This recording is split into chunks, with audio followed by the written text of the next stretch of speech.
Beautiful evening, beautiful souls. How are you today? I hope everything has been magical and delightful.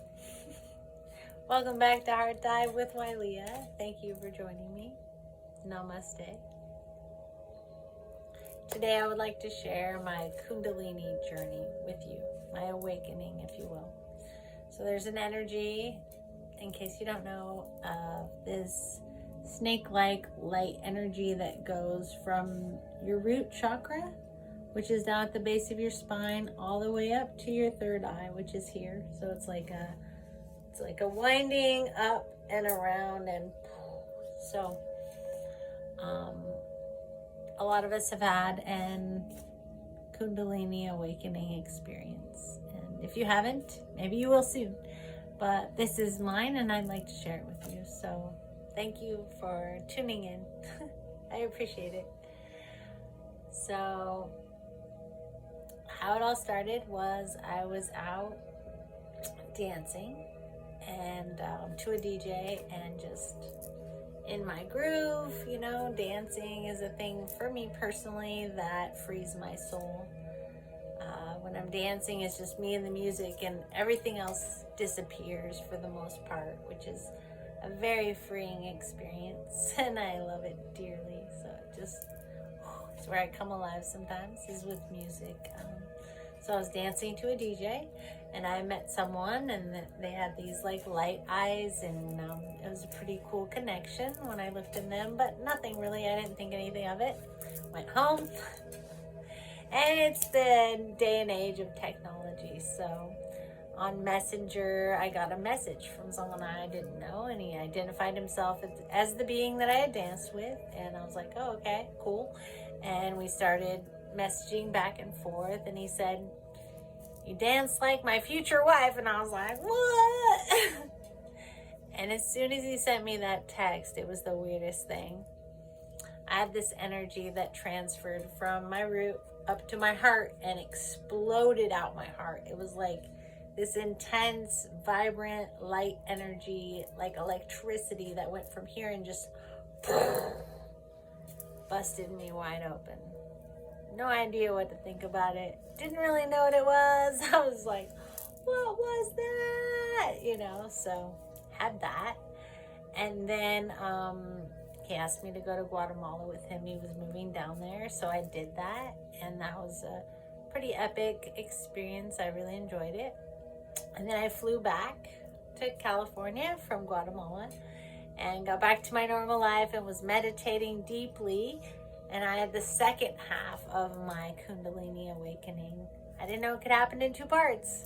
Maybe someone else has experienced this, but no one that I know of. So I didn't know it was possible to happen in two parts, but mine did. Okay, so I don't know why. I have no idea.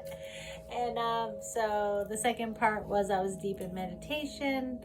I was connecting with my heart space, and it was like a physical pain. It was like a ripping in half from here to here. Was like I ripped open, and this light shot out. It was painful, but not physically, more like the pain you experience in past life regression therapy. I don't know if you've ever had it, but sometimes when you're in a regression, current life or past, you have these emotions that are so painful that your body just clenches up and you just cry these tears, right? It was that kind of pain where my body clenched up and then released, and like so that is my Kundalini experience in a nutshell. So that's what I experienced. We're all different. We are gonna experience it differently, I do believe. So it's a personal journey. We're not all healing the same. We haven't experienced the same things. We're not the same being. We're all different, and we're meant to experience this life in our own individual way. But sometimes sharing the journey can help someone. So I thought I'd share my Kundalini awakening with y'all today. It's kind of an interesting experience. The other profound thing I have experienced is past life regression, which is one of my passions. I'm a past life regression therapist. Wow, that's some quick healing. It goes right into your subconscious and just communicates what you need to know to upgrade and move forward in your life. Whether you believe in reincarnation and past lives or not, the story that you receive and experience firsthand in regression clears out something that you really need cleared out at the time. So I believe if you're to have a regression at different points in your life, you're going to have a different story told to you, a different experience, a different past life is going to come to you. I've had many profound past life regressions, but one of them in the beginning was one that got rid of my chronic pain. So I used to get migraines quite regularly, debilitating, to the point where I'd be nauseous, feeling like I'm gonna puke, head just clamping down for hours, trying to finish out my work shift, right? Just work through it. But by the time I got home, I had nothing left. I could maybe throw some quick food together, and then I was crashed out on the couch. So the past life regression that helped me to heal that was one where I was taken back to a lifetime where I was a military man. So as soon as I stepped into that lifetime, I had military boots hitting the ground. I had a uniform. I was a man. My name was Jeremiah.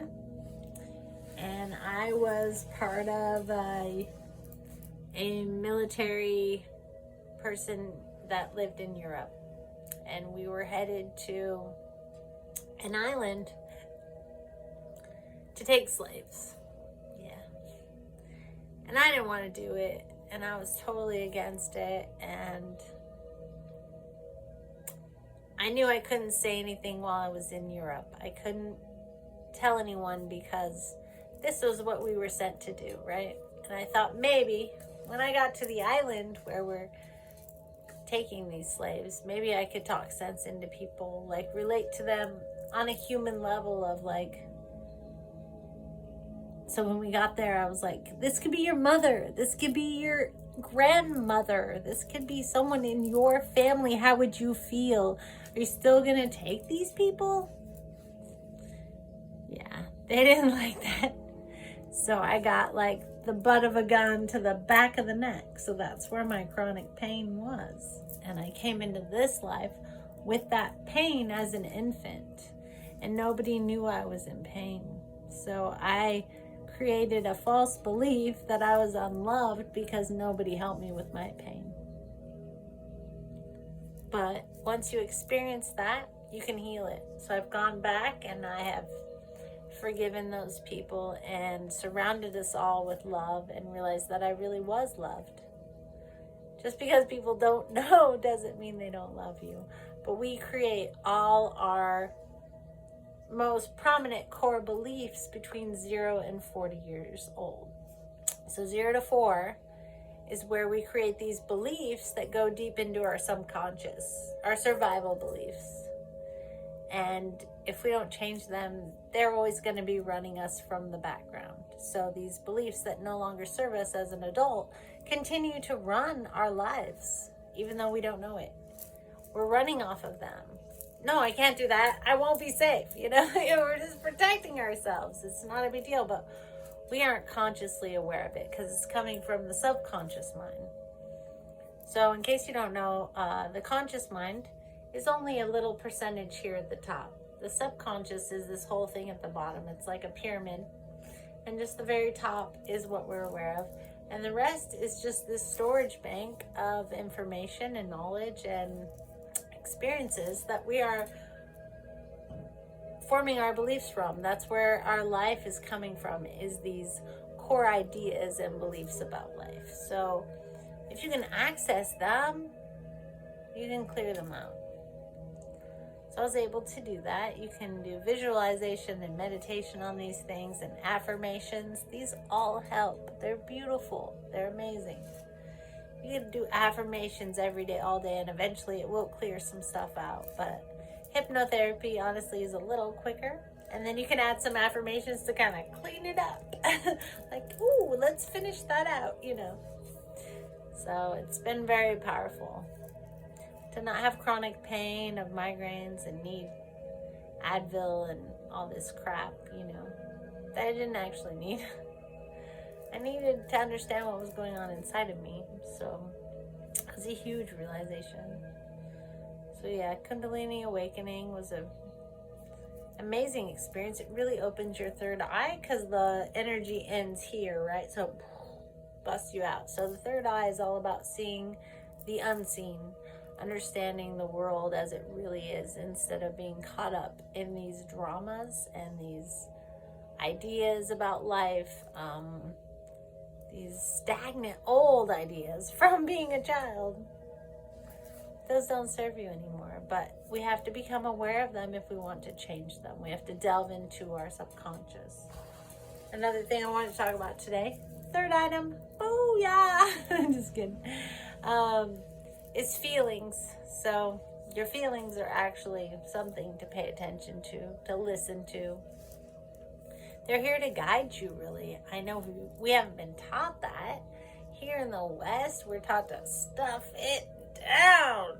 No, you can't be emotional. You can't show your feelings in public. Ugh, what are you doing, you know?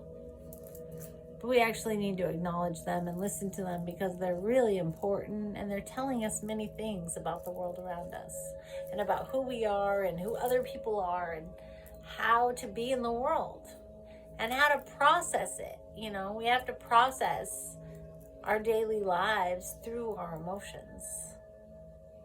And if we push and push and push them down, only thing that can come of that is it coming up in a bigger way. In hypnotherapy class, my teacher Raina had a wonderful saying, if you don't do the minor dance, you're gonna do the major dance. So basically, the more you stuff, the bigger it comes up later in a different way. So if you can face it when it's a little smaller, you're gonna have an easier time. But either way, the emotions are a guidepost. They're something to pay attention to and listen to. So even if you can't at the moment, yeah, you're busy, you're in a whole setting with all these people, that may not be the place to do it. But pay attention, listen, make note of it, and come back to it later. And you can. Later you can sit and be quiet and ask yourself, what am I feeling? So one way I decode my feelings, a method I use is asking where it resides in my body. If you just sit there and ask, like, what emotion is this? First of all, what emotion is this? Something might come up in your mind. Oh, this is grief. Okay. Where does this grief reside? In my lungs. Okay, thank you. Thank you for that information. And then you can place your hand on that place where those emotions are located and just sit and breathe into that space and ask yourself, what is this? Please help me let it go. Ask your angels, your guides, your guardians of the light, anyone at all that's from the light to help you, and they will. And you can breathe and let out the emotions, and you can also ask more questions and get answers.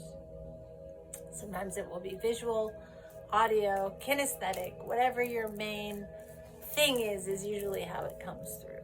We all have different ways of perceiving and being in the world and receiving information. So just being open to whatever the guidance is and whatever your body has to share with you. Your body is so wise. It has so much, it knows exactly what you need when you need it. It has so much information. So if you can just breathe into it and ask and just be like, what is happening right now? Where is this grief coming from? Why do I have it?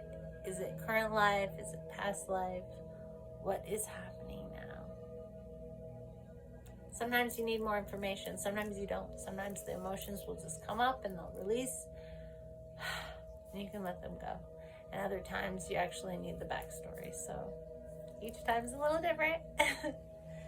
Just to be there for yourself, you know, just show up for you and spend time with you and find that time to just be still and breathe and ask. It can't hurt, that's for sure.